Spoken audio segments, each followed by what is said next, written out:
Welcome to Science Lens by Zohaib, and today we are going to study about the nuclear cross section.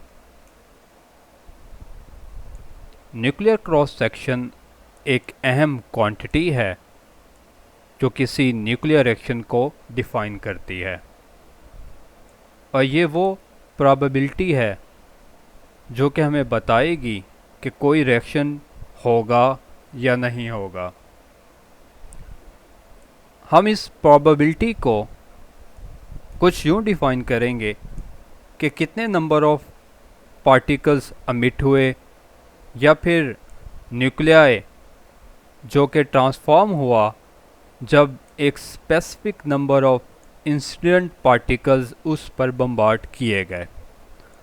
आमतौर पर इसको हम effective area से ज़ाहिर करते हैं, जहाँ पर न्यूक्लियाई पर beam of incident particles bombard किए जाते हैं और नंबर ऑफ इंसिडेंट पार्टिकल इस एरिया को स्ट्राइक करते हैं। अब ये नंबर किसी भी न्यूक्लियर रिएक्शन के होने की वजह बनता है और इस इफेक्टिव एरिया को हम cross section of that nuclear reaction कहते हैं। आप इस न्यूक्लियर क्रॉस सेक्शन को डिफाइन कर सकते हैं कि ये वो प्रोबेबिलिटी है जो किसी इवेंट के टेक प्लेस होने में जब एक सिंगल न्यूक्लियाई को एक्सपोज कर दिया जाए बीम ऑफ पार्टिकल्स, जबकि total flux 1 particle per unit area हो, या फिर वो प्रोबेबिलिटी जो किसी इवेंट के होने में जब एक सिंगल पार्टिकल को बम्बार्ड किया जाए परपेंडिकुलर टू द टारगेट, और इस केस में भी 1 particle per unit area consider किया जाए। न्यूक्लियर क्रॉस सेक्शन के यूनिट्स एरिया के ही यूनिट्स के इक्वल हैं।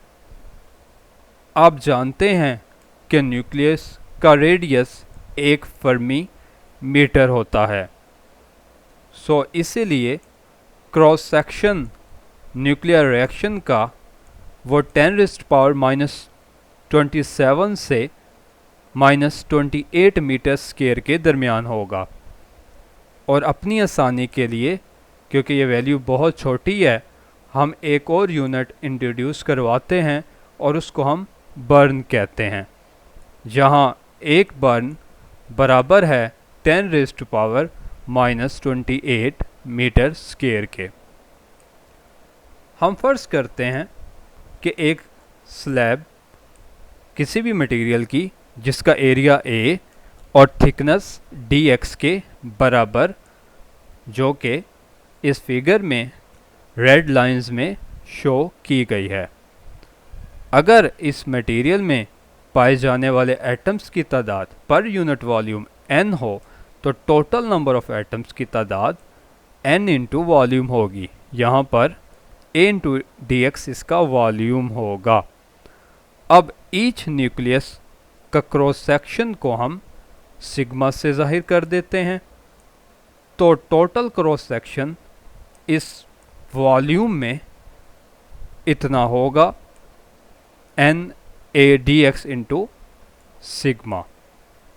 अगर n number of incident particles जो कि हम बम्बार्ड करवा रहे हैं इस स्लैब के केस में, इस स्लैब पर इस जगह पर आप n नंबर इंसिडेंट करवाएं, तो उनमें हम कहते हैं कि कुछ dn इंटरैक्ट करेंगे न्यूक्लियस के साथ इस स्लैब की, और इसको हम इक्वेशन फॉर्म में फार्मूले की शक्ल में लिख सकते हैं इस फॉर्म में, जहाँ पर number of interaction divided by total incident particles means number of interaction dn, total incident particle जो आपने स्लैब पे करवाए वो n बराबर होगा टोटल न्यूक्लियर क्रॉस सेक्शन जो आपने यहाँ पर निकाला अभी, जो हमारे पास बराबर है N A into D X sigma के। और इसके साथ साथ आप इसे डिवाइड कर देंगे area of cross section of slab के, जो कि ए के इक्वल है। ए से ए कैंसल आउट हो जाएगा और इस होल सेल के लिए मुकम्मल न्यूक्लियर क्रॉस सेक्शन निकालने के लिए हम इक्वेशन को इंटीग्रेट कर देंगे।